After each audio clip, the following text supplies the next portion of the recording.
Hey there, hope everyone's doing all right. So today we're going to talk about binary and ternary forms.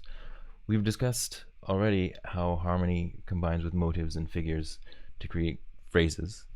And we've talked about how phrases combine to create periods and phrase groups. But today we're going to talk about how periods and phrase groups combine to create binary form. And then later on ternary form. So binary and ternary forms are what are known as simple part forms.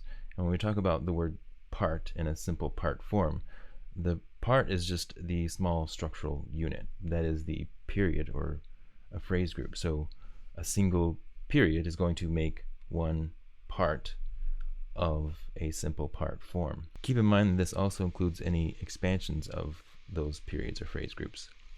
Each one of these parts will be denoted by a capital letter. Put that up here. So far we've just been using lowercase letters. Now when we're talking about parts, we're going to use capital letters to denote parts. Immediate repetitions don't change the form. For instance, if I have a repeat bar at the end of my, say, parallel period, and I repeat that parallel period, it's not going to change the form. It's not going to make it a three-part form, say if it's a binary.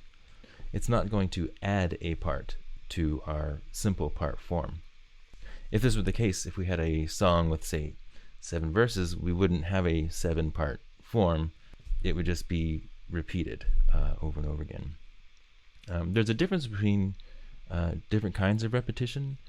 The author Leonard Meyer makes a good case for 2 different kinds of repetition, that is reiteration and recurrence.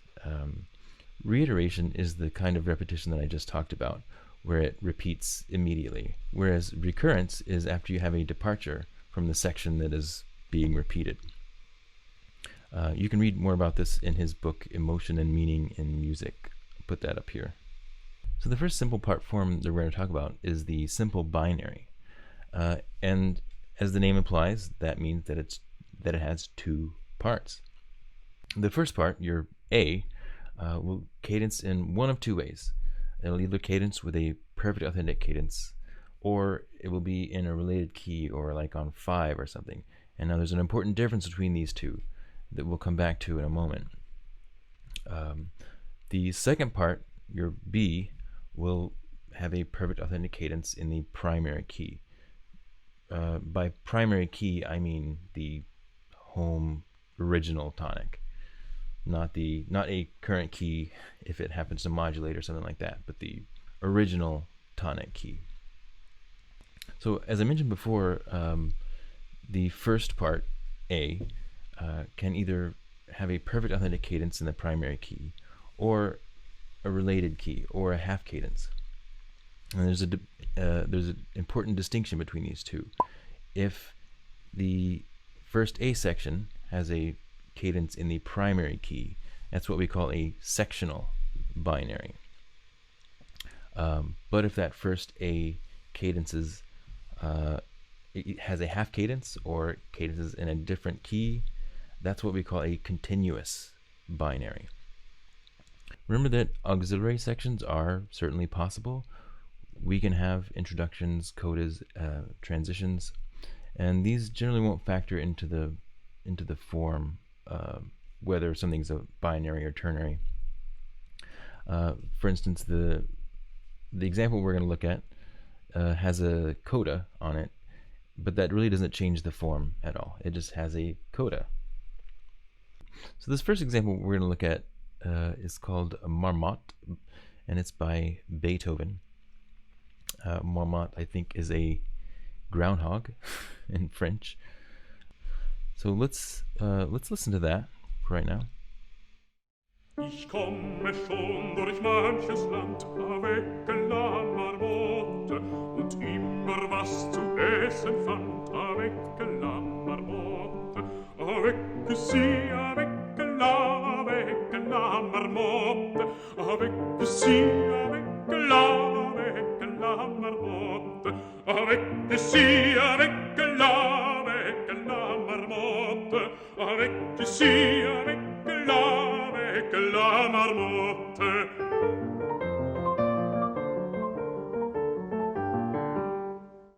All right, pretty catchy, right? If you look through, you notice that at the end of our first phrase ends in measure 4, and we end on a half cadence. The same melodic idea starts again, and then we end on a perfect authentic cadence in measure 8.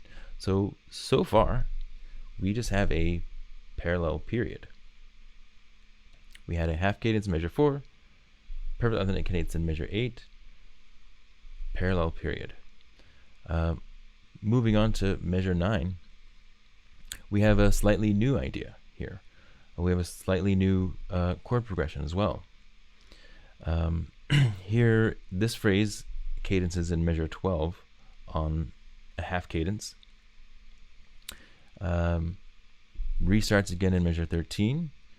And then we have a perfect authentic cadence in measure 16. So here again, this is our B section. We have a parallel period here. So our A section is a parallel period, and then our B section is also a parallel period. Now, from measure 17 to the end, that's just our coda, and that we would just lump that in with the B section there. We can see very simply how these two periods combine to create a simple part form. And this is an entire piece on its own. So we want to make a distinction here between the two different types of binary form that we have, between sectional and continuous.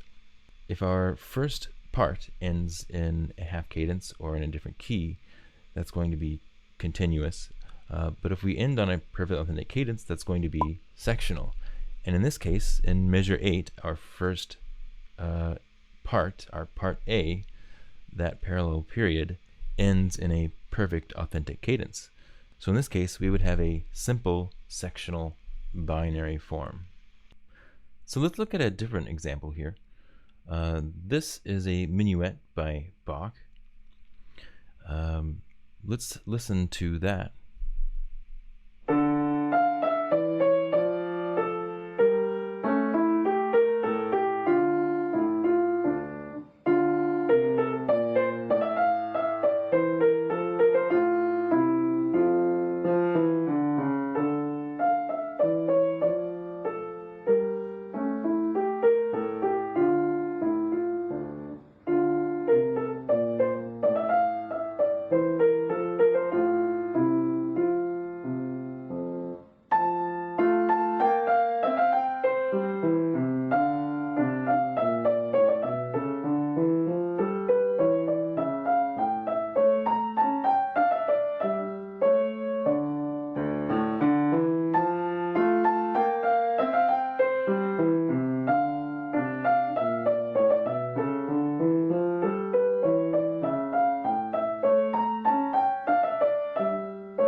All right, this should sound somewhat familiar. This is in your Clendenning book. Notice we have our melodic idea starts off, we have an authentic cadence there in measure 4. And bar 5 starts out with a slightly different idea, except this phrase modulates to F major, and we have a perfect authentic cadence there in measure 8. So this is our A section here, and it is a modulating contrasting period. Now, there's a repeat bar here, but as we said before, immediate repetitions don't change the form. We're just going to repeat that and keep on going. So our next part starts in measure 10 and quickly moves back to D minor. We have a half cadence in D minor there in measure 13. And then our second phrase brings us back to a full cadence in D minor. We have a perfect authentic cadence there in measure 17. This phrase also is a contrasting modulating period. And we denote that with our different letters. And so because we modulate to F major at the end of the A section and then modulate back, this would be called a simple continuous binary. Remember in the Marmotte piece, we started in A minor in the A section and we ended in A minor. Here we start in D minor, but then modulate to F major, which is very common for a piece in a minor key. So the next time form I'd like to talk about is what's most often known as a rounded binary. Your Clendening text calls this a rounded binary, but your Barry text calls this an incipient ternary, and you'll see why in just a moment. In a rounded binary, we still have two parts, but the B part is cut short and the A returns at the very end to round out this binary piece. Most often the A section of this is a parallel period, and the consequent phrase will return after the B section to round out the piece. I get the most questions on this, on what's the difference between a rounded binary and a ternary. And Barry addresses this in his book, but I made this graphic that might help kind of show what the difference is and why it's called a rounded binary as opposed to a ternary. You'll notice in the rounded binary, we have our A section, and then we have our B section. Now notice that in the B section, it's cut short, and we have an A section tacked on there at the end.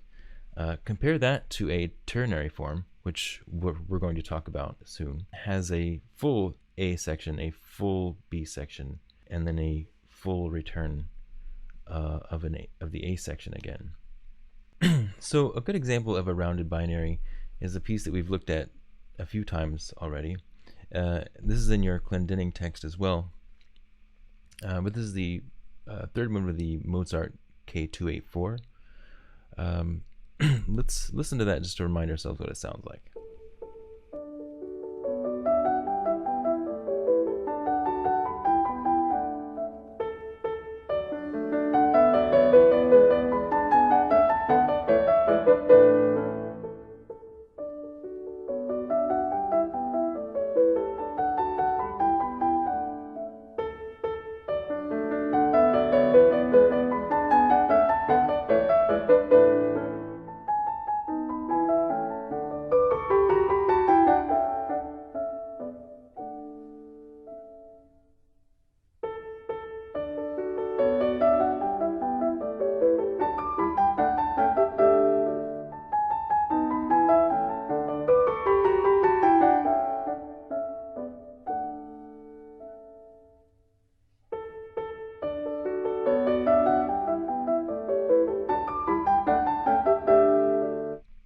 Alright, so that should sound familiar. So notice, if you recall from the last time we looked at this piece, we start there in D major. Our first phrase ends on a half cadence there in measure 4. We then restart this idea in measure 5, and then we have a modulation to the dominant of A major. So if you recall, we've looked at this particular period before, and it was a modulating parallel period. And so, of course, we disregard the repeat sign, because remember that doesn't factor into our form. In measure 9, our B section starts. We have different material here, less stable harmonies, and we end up with a half cadence in measure 12 in the key of D. Here we have a tonicization of the A rather than a modulation to it or maintaining that. So we've come back to D major at this point. And so now in measure 13, we hear that familiar theme again from the A section. So our B section is only 4 measures long, and the return of our A section is only 4 measures long here. And of course, it ends with a perfect authentic cadence. So in a rounded binary, the rounded part of the rounded binary comes from the fact that we take familiar thematic material to round out this B section. So this Mozart example is going to be called a rounded continuous binary.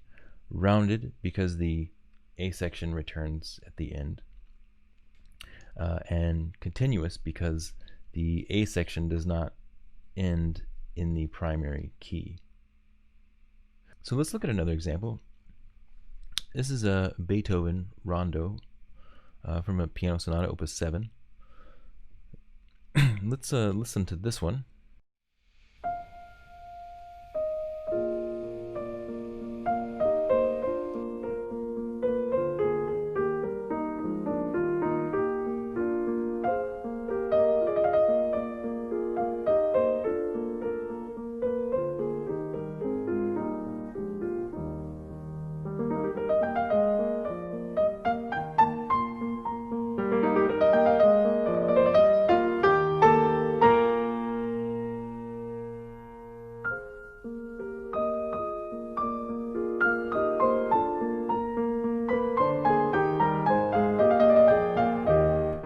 Alright, so you'll probably notice some similarities here with the Mozart. Our main idea starts, our first phrase ends in measure 4, just like the Mozart. It ends on a half cadence. Our phrase restarts measure 5. And then, in contrast to the Mozart, here we end on a perfect authentic cadence in measure 8. So our A section is just a plain parallel period. It doesn't modulate. We have contrasting material starting there in measure 9. And this ends in measure 12 on a half cadence. We even have a fermata thrown in there. But starting in measure 12 and measure 13, we hear the theme from the A section again. Here, this time it's just in octaves to make sure that we hear it. So in this case, we also have a rounded binary. But in contrast to the Mozart, this is a rounded sectional binary because the first A section cadenced in the primary key here of E flat. So with the ternary form, the construction is similar to a rounded binary in that material from the A section returns. But there's a crucial difference between the rounded binary and the ternary, and that's mainly in proportion. In the ternary form, you're going to have the entire A section come back rather than just one phrase, usually the consequent phrase. You'll also often have a larger B section. Most often these will be in proportion for the most part. Like in binary form, part 1 in the ternary form is going to be a period to a double period in length. It's going to end with either an imperfect authentic cadence or a perfect authentic cadence in the primary or a related key. And it also may include interludes or codettas, so don't let those throw you off. Part B, likewise, will be a period, double period, sometimes a phrase group in length. The melodic material may be derived from the A section, or it can be completely new material. It just depends on the piece. Now the end of the B section is usually going to end two ways. It's either going to end with an authentic cadence, or it's going to end with a half cadence.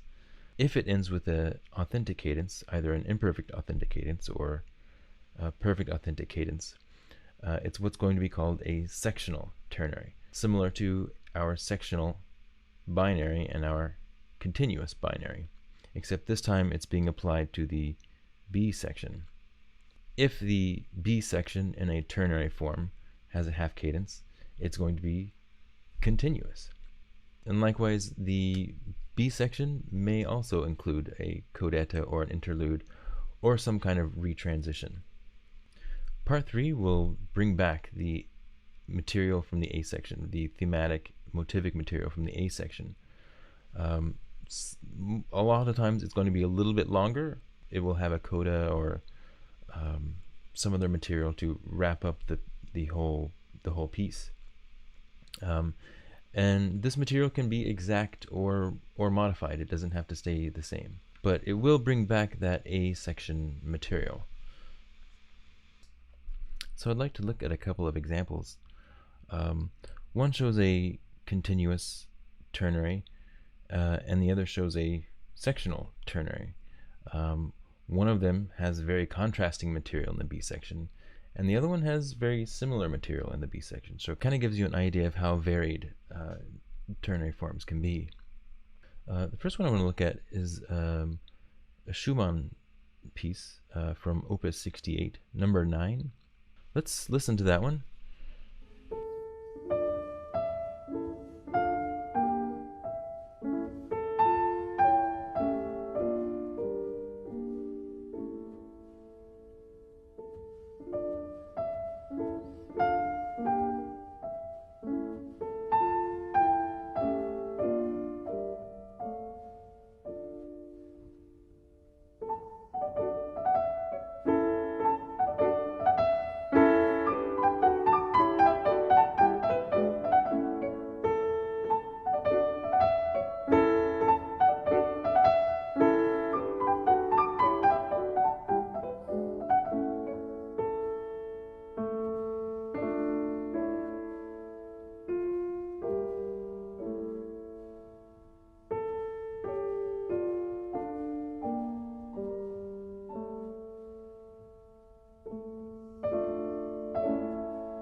Alright, so like many of the other pieces we've seen, this one also has a lot of 4-measure blocks.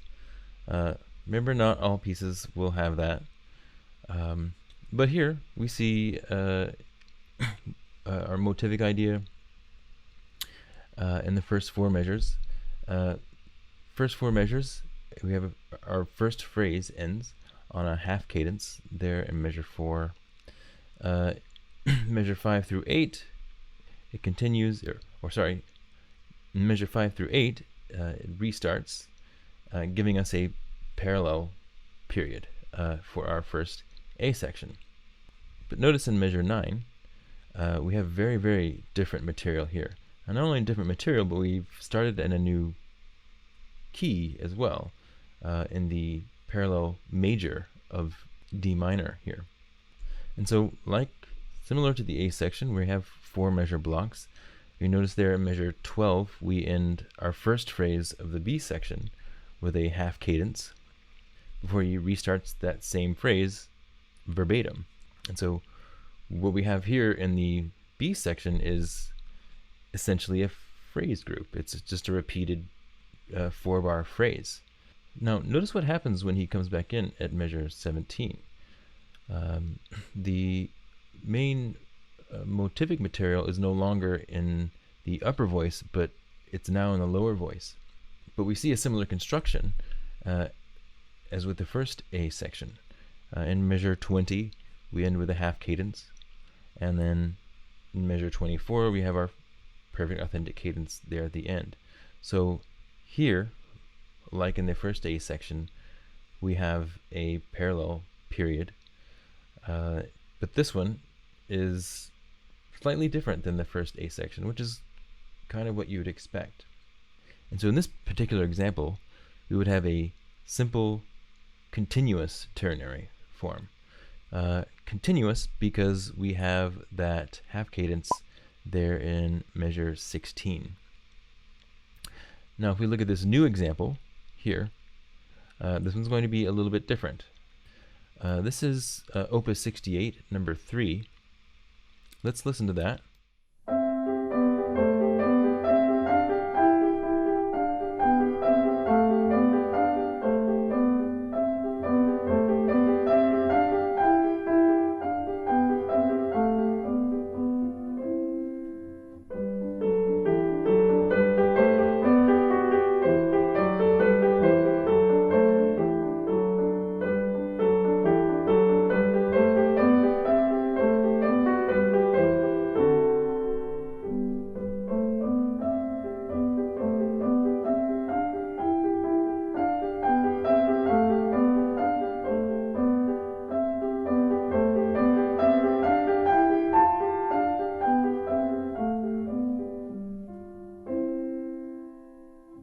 All right, so this one's very simple.